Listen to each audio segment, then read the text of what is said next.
Hello out there, welcome back to the channel, Kinda Knight here, and if this is your first time checking out the channel, I would like to extend to you a warm welcome also.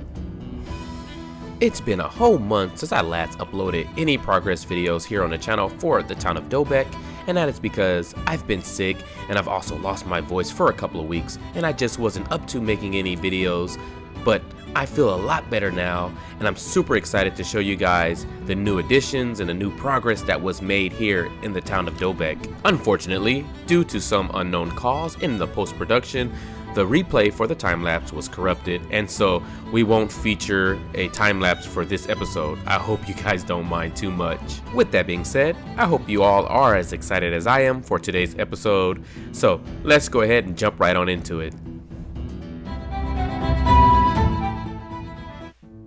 Alright, here we are, you guys. This is the latest update, and I have to say this is probably the largest update thus far for this town of Dobek. And so what we are looking at here is known as the town market square or the market strip, although this necessarily won't be the only area where we can find shops or stores within the town, but it would be considered generally by the townspeople as the main destination for their daily goods and wares. So now I'm gonna go ahead and do a fly around and kind of give you guys a bird's-eye view of what's been added. And I really have to say, I'm really digging the character of this place, the mixture of the light and dark thatch roofs, and then mixed in with some houses or buildings that have wooden shingles, and even just the flow of the town. I think it just works really well. And then also just adding in trees and overgrown vegetation in the proper locations really add to that organic and natural feel. I've been having a lot of fun here and really enjoying my time with this project. I can honestly say it has exceeded my expectations. And I hope you guys at home that are watching this can maybe find something helpful that you could take away and maybe add to your own projects. And you guys can let me know in the comments if you found anything inspirational. But anyways, here, the first stop on our tour, we have this residential home here. And now guys, I'm just gonna go ahead and tell you now, the houses, the interiors are generally cookie cutter. There are some slight variations, so don't expect fresh new layouts for each and every one. And in my opinion, I think it's more realistic this way. But anyways, we just have this area where we have a couple of beds, and then right across the hall here, we come into the dining hall. We have a stove here. We have a pot cooking on the fire, and then of course a table to sit down and eat. And then that's that for our first house. We can go ahead and close the door and then make our way around back. And then we come to this this roof extension, which seems to be very common, at least in the game of Kingdom Come Deliverance, where I'm taking a lot of inspiration architecturally from. But we just have some stuff stored under it, as you can see. But moving on, we'll head down the path here. And then just take notice of the usage of vegetation, again, adding atmosphere. But here we come to our first shop, which is the bakery, which is a very important staple to any medieval town. But opening the door, we'll step inside, and we come into the first portion of the building, which is dedicated to the shop, where you can come in and buy your morning buns or breads or pretzels or whatever that you fancy, whichever the baker makes. And then here we have this cool oven, and then we have this opening in the ceiling where the smoke can permeate and then funnel into the chimney, which is very realistic. A lot of good stuff here. And then coming here, we have this door that will lead us into the residential portion of the bakery. Oops, let me go ahead and get that out. There we go, replace that there. And go ahead and close the door, there. And as you can see, we are in the dining slash kitchen cooking area, and we have a table here, an oven over there to bake and cook food on. And then going up the stairs here, we have this little loft area where we have a couple of beds, some shelving and stuff like that. And then moving on, we come into the more formal sleeping area. Go ahead and close the door. As you can see, a little bit nicer. Again, the baker, he has a nicer home, a bigger home than most because he has a bakery, he has a store. He makes a pretty decent income, I would say. The baker is still considered a peasant, I would say, but he's a peasant with a little bit more means, and so I wanted to make sure his home reflected that. But moving on, we still have some things to check out around his home and shop. So out here we have some wood stored. We have a little table right here.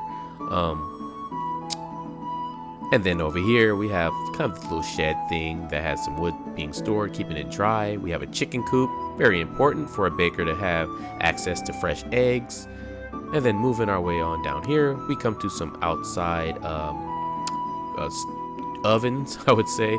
We have some bread inside of them baking. As you can see, we have a loaf in there baking. And it's just a cool design that, again, taking inspiration from Kingdom Come Deliverance. And then the back of his house here, we have this shed where we just keeping some more miscellaneous items. And then around back, the baker does have a cellar. Very simple, but he does keep some personal food supplies down there. And now moving on, we're going to check out this building over here. It's also owned by the baker, and it sort of serves the purpose as his own personal granary. And this is where the baker keeps all his flour and grain used to make his bread, and he just stores it in here. Lots of stores, because again, he's a baker. He needs to have plenty of resources on hand to fulfill his trade. And then along back this path here, we do have an outhouse, and the flies there, it's probably pretty stinky, so we'll go ahead and move away from that. So moving on past these little chickens here, we'll go ahead and head on to the next thing to see. And now we do have these stalls that are kind of scattered about throughout this little market strip here. Most of them are just selling things like bread or vegetables. Very simple stuff being sold. As you can see, this stall here is selling some tools, and then again, this one is selling some more vegetables, and this one is also selling some vegetables. So again, some things that maybe the residents would pick up on their day-to-day activities. But moving on, we do come to another simple home here, but we'll skip this one and we'll check out the one over here. So we'll go ahead and head up this path, and then we'll open the door. Again, guys, don't expect too much variety here. Again, I think it's more realistic that most of these houses are cookie cutter as far as the interiors go. People in medieval times would have pretty much had the same setups in most of their homes because they would have been built pretty much of the same means. So anyways, upstairs we have this little sitting area in the loft, and then opening the door here, we come to where the family or the residents of this particular home would sleep. And then opening the door here, and then we'll go ahead and head down the stairs here. And then I think we'll go ahead and I want to show you guys the gallows over here. And I think this looks really cool. I like how the grass is overgrown around it and stuff like that. And it kind of gives it this really cool rugged feel that I like. And then the gallows itself, the pole, hangman pole, is actually an asset of the Believe mod. And so you'll see quite a bit of those blocks from that mod scattered throughout the build. And so that's cool. So now we approach the tanner's area, or his home and workshop. But before we check that out, I want to show you guys something that I just added that probably should have been added a long time ago. No, not the freshly laundered clothes, but I'm talking about this over here, this well, very needed resource. And then we have this cool kind of area where we have this nice tree here, a lot of overgrown grass and vegetation, kind of pulls this area all together. It looks really cool in my opinion. I'm really digging the look and feel of it. I really did a lot of work with just layering and getting things to just feel natural and to work smoothly. But anyways, let's go ahead and step into our tanner's yard here. We have the gate open for us, and then we come into his yard where he has a bunch of I guess you could say tools of the trade. And here we have a dove cove, and then we have some skins, some hides that are being stretched and dried out in the hot sun. And if you know anything about medieval tannery, although these tubs look like they're filled with fresh water, but actually that would be filled with urine and feces from human and animals. And so yeah, it would smell pretty bad around here. And that would be the method how they would cure the hides into leather. They would let it soak in that bath, and then they would put it out in the sun on a stretcher and let it just turn into leather. But at least I think that's just the gist of it. But moving on. We have more tools of the trade around, and then back here we have this table where we have a hide that's being scraped with these tools over here. And then we can go ahead and head back down over into the barn over here. Stepping in, we see we have some pigs with some flies around them because they're, you know, pretty smelly animals.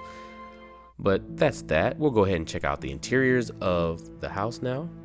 Again, guys, nothing much to see here, but it is built on an angle, and so I want to show you guys. And it looks pretty good. It came out pretty natural, I think. We have a stove here. We have a table here at an angle to make it work with the shape of the room. And then stepping through these doors, we just have where the family here, the Tanners, would sleep. We have a couple of nice beds and then some thatched beds on the floor where we have some chests and some other storage. But that's pretty much that.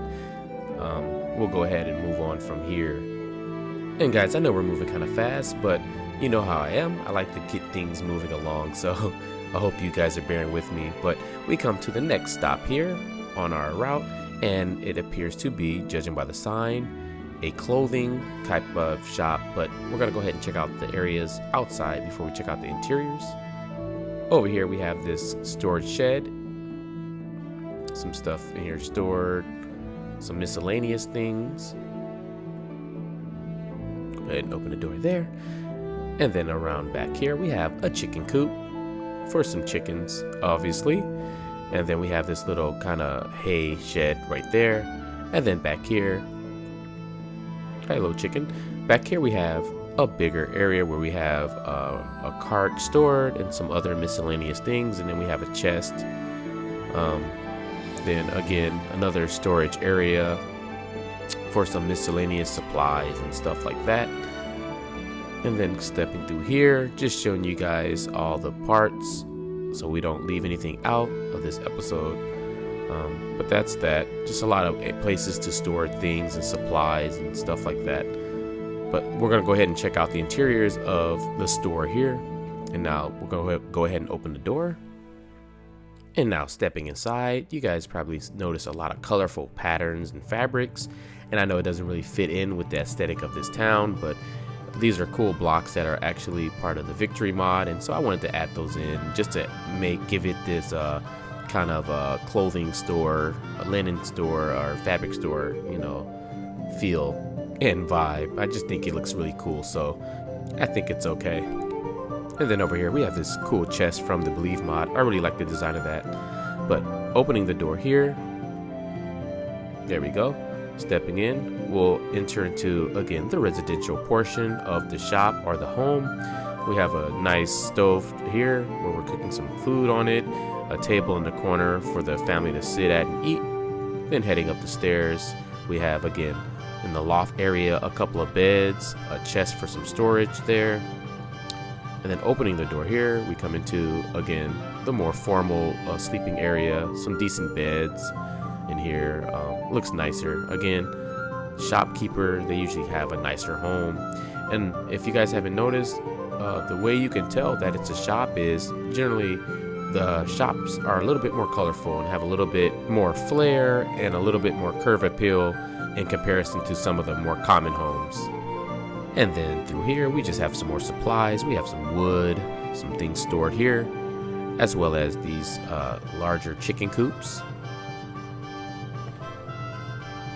But moving on, yes, we've already looked in there. We'll go ahead and check out and take a peek inside this larger shed here.